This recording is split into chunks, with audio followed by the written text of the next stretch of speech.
کہ میں انہیں کہوں کہ یہ کیا چیئر 139 یہ مائک آن کریں جی چیئر جی. شکریہ جناب اسپیکر. بسم اللہ الرحمن الرحیم. جناب اسپیکر، وہ پڑی ہیں روز قیامتیں کہ خیال روز جزا گیا، جو نفس تھا خار گلو بنا، جو اٹھے تھے ہاتھ لہو ہوئے، وہ نشاط آہ سحر گئی، وہ وقار دست دعا گیا، وہ بتوں نے ڈالے ہیں وسوسے کہ دلوں سے خوف خدا گیا، وہ پڑی ہیں روز قیامتیں کہ خیال روز جزا گیا.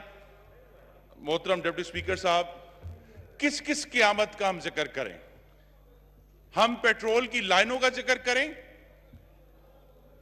یہاں ایک حکومتی ہماری فاضل رکن نے درست کہا کہ جب ملک میں آٹا کیوں مہنگا ہو رہا ہے اگر گندم وافر موجود ہے؟ اس قیامت کا کون ذمہ دار ہے؟ 6 مہینے پہلے اپوزیشن کے بینچوں سے وارننگ دی گئی تھی کہ ٹڈی دل کا کوئی علاج کریں، پر وہ قیامت آ گئی. اور کرونا کی بھی بڑی وارننگ ملی تھی، لیکن وزیر اعظم جو کہ وزیر صحت بھی ہیں، یہ یاد رکھنا ہے، وفاقی وزیر صحت ہیں، ان کے ذہنی خلفشار کی وجہ سے، کنفیوژن کی وجہ سے، تذبذب کی وجہ سے اب ہزاروں پاکستانی کرونا کا شکار ہو گئے. ہم کس کس قیامت کا ذکر کریں؟ لیکن جناب اسپیکر، آج جس پر میں فوکس کروں گا وہ 28 رمضان المبارک کو جو 97 پاکستانی خاک ہوئے جل کر، جو عید الفطر پر اپنے خاندانوں کو گلے لگانے جا رہے تھے، وہ موت کی باہوں میں چلے گئے.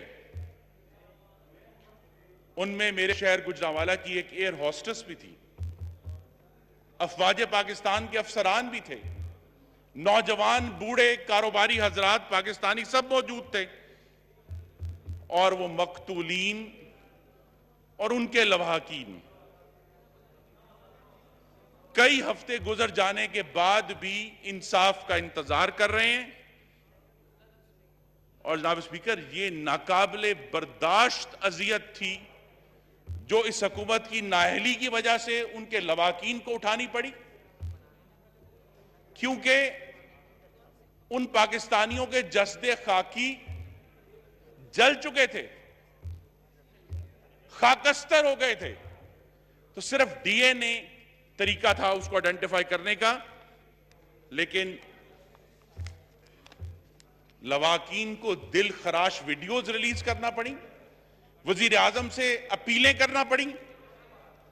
والدین، یہ روز قیامت ہے نا کہ والدین اپنے 2 بچوں کے جلے ہوئے جسم ڈھونڈ رہے ہیں. اور کون سی قیامت آئے گی جو پڑی ہیں روز قیامتیں؟ لیکن حکومت نے ان کی بات نہیں سنی. اور ہمیں جناب اسپیکر اس کنفیوژن میں ڈال دیا گیا کہ پتہ نہیں جہاز خراب تھا کہ پائلٹ ایرر تھا. یہ وہی کنفیوژن ہے کرونا کے معاملے کا کہ جی فیصلہ کر لیں بھوک سے مرنا ہے یا کرونا سے مرنا ہے. These are false binaries, Mr. Speaker. یہ غلط چوائس دی گئی ہے. چاہے یہ پائلٹ ایرر تھی، چاہے جہاز کا اکوپمنٹ ایرر تھا، ذمہ داری بہرحال پی آئی اے کی اور حکومت کی آتی ہے. دونوں میں سے کوئی ایک آپ پک کر لیں. ابھی ہمیں کہتے ہیں کہ 22 جون کو اس کی رپورٹ آئے گی، لیکن حقیقت یہ ہے کہ یہ تو وہ وزیر اعظم ہیں جو ہمیں بھاشن دیا کرتے تھے کہ ساؤتھ کوریا میں کشتی ڈوبی تو وزیر اعظم نے استعفیٰ دے دیا. کس نے استعفیٰ دیا ہے؟ 2019 میں پاکستان ریلوے کا حادثات کے حوالے سے بدترین سال تھا. کس نے استعفیٰ دیا ہے؟ ملک سے آٹا اور چینی چوری ہو گئے. کس نے استعفیٰ دیا ہے؟ ہندوستان نے خاموشی سے کشمیر کو اینیکس کر لیا. کس نے استعفیٰ دیا ہے؟